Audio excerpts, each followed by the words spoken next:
Good morning, Bulldog Nation. I'm here with Coach Seth Parker, the head coach of your Priceville Bulldogs. And we're going to talk about what happened last week, what's coming up this week, and everything in between. Last week, I told anyone who would listen that I was picking the Bulldogs to have a chance to beat Lawrence County.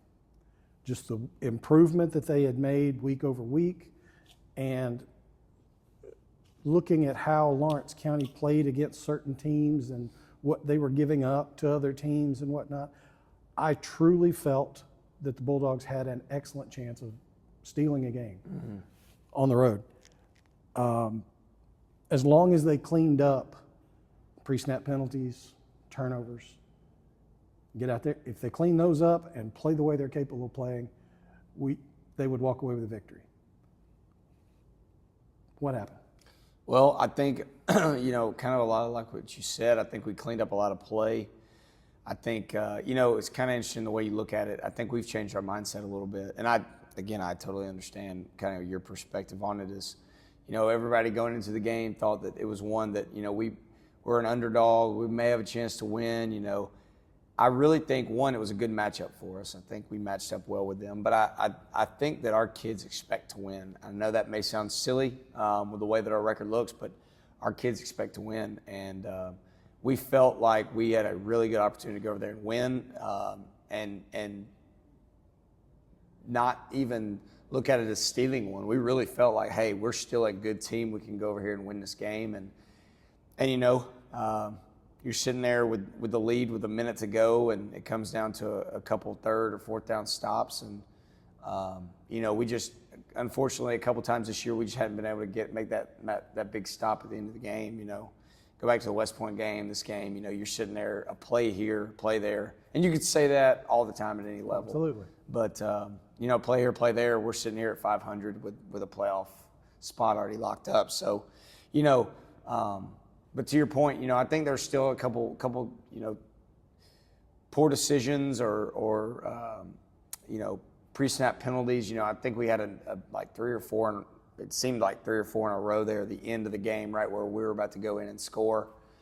Definitely a couple of them were legit. A couple of them I watched it on film. I still don't know where I was at, but fortunately for us, we were able to overcome it and still score anyway. And so, still a lot to clean up, but man, I'm really proud of the way we played. Very disappointed we didn't come out with a win. I think that was one we absolutely, should have won. But again, I think one thing, the takeaway is, unfortunately we're not going to the playoffs this year, and I think we feel like as a team we've gotten better and better and better each week. I think we've hit our stride, and I think regardless of the outcome of last week's game or the next 2 games, I think we've done a lot of good things that build us and kind of catapult us into the offseason and into next season. So I think a lot of positives that have come about the last few weeks, and I feel really good about our team. And frankly, I know this is not how it works, but I think if we could restart our season today and play it again, I'd feel really good about our chances against anybody and everybody. I think we feel like we can compete with anybody. I think the last few weeks have shown us that we belong in this region, and we're going to be a force to be reckoned with over the next few years. Absolutely. Like you said, some of those pre-snap penalties and whatnot didn't necessarily hurt the team. We still scored and whatnot. When the boys playing defense can get the mentality of we're getting off the field and stop those drives on 3rd down, on 4th down, stop that conversion, this team will be a force to be reckoned with. I agree. And it's one of those things too. You don't want to, it's not all on the defense. I mean, you could have, we punted one time the other night, and so that's something to be proud of, but we could have scored on that drive, or we turn the ball over right before the half and put our defense in a bad situation. They hold them, give up 3. Turn the ball over at the end of the game. You could say, well, we were supposed to go score. So it's not all on the defense. No. And certainly earlier in the year, I'll be honest with you, I thought our defense kind of carried us. And so kind of later in the year, our offense kind of hit a stride and playing much better. And that's something that, you look at it offensively. We got almost everybody coming back. Same really on both sides of the ball. And so really pleased with the strides we've made offensively. And, you look at it from a diagnostic standpoint, I think a lot of it is, I think people quickly forget, although that we have some guys that have really worked it and done well in some of the spread facets of our offense now. You've got still kids that took them 4 or 5 weeks to kind of learn the system, get comfortable with it, and for us as coaches to understand what we're good at, what we're able to do, to eliminate some things and stick with some things, build on some things. And I think you've probably seen a little bit more creativity offensively the last few weeks.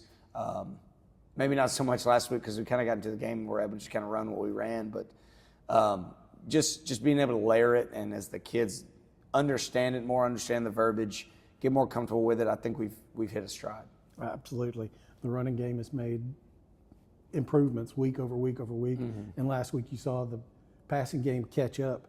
I think one of the big improvements there's, or at least from the outside looking in, one of the things that's caught everyone's eye is Brody Collins moving a little bit further out. Yeah. Splitting off the line and becoming more of a possession type receiver. And then getting Uriah Burnham back healthy where he can be that speedster on the outside, creating a deep threat. I think those have been huge. No doubt. And I think a lot of it goes back to how you started. If you're able to run the ball, it opens up so many more things. I think that's the biggest thing for Brody. Brody's been a playmaker for us all year, and we've known that. We've wanted to get him the ball.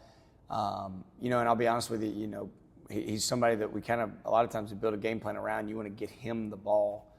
And some of it is, him having to pick up a bigger role on defense. So there are some weeks where we didn't put as much on him offensively. But some of it is also the kind of style, the way we're playing, like I mentioned earlier, the way that we kind of layer an offense on itself.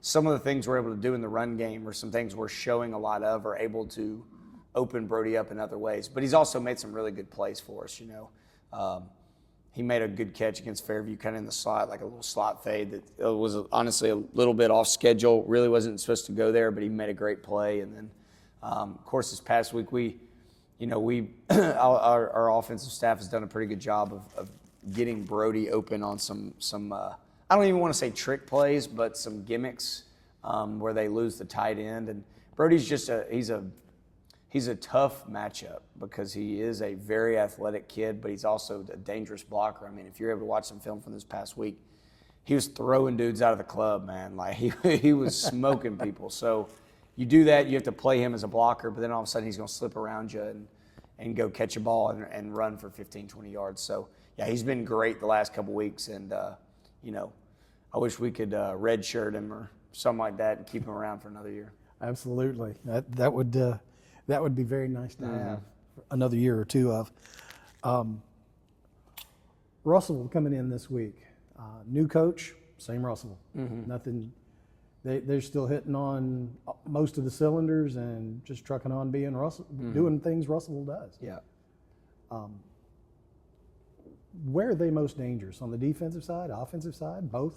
Both. I mean, both. I will say I think the running back they have, Cam Finizzi, he's as good as they come. I mean, I really don't know if there's one or two backs better in the entire state of Alabama at any classification. I mean, he is that good.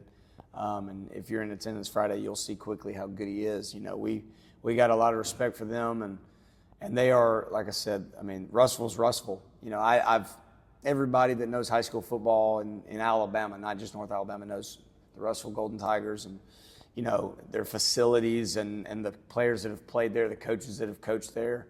There's a lot of tradition there and a lot to be said when Russellville shows up. But, I think that's another thing I kind of mentioned earlier. Like, I think over the last few weeks we've shown that we belong in this region and we belong at this level, and we're building and growing to get to that. And, I think we're ready for the challenge. And, there's something to be said about playing a couple games that, as far as playoffs goes, obviously don't count for us because we don't have the mathematic ability to get back in the top 4 of our region. But that being said, we can certainly have an impact on that's right. And I think the whole thing is you play loose. Our kids are still very motivated. We've had great practice this week. I mean, I've said it for a few weeks now, but you would think we're undefeated the way that we practice. And I think that's just a testament to who we are and what we're going to continue to grow to be.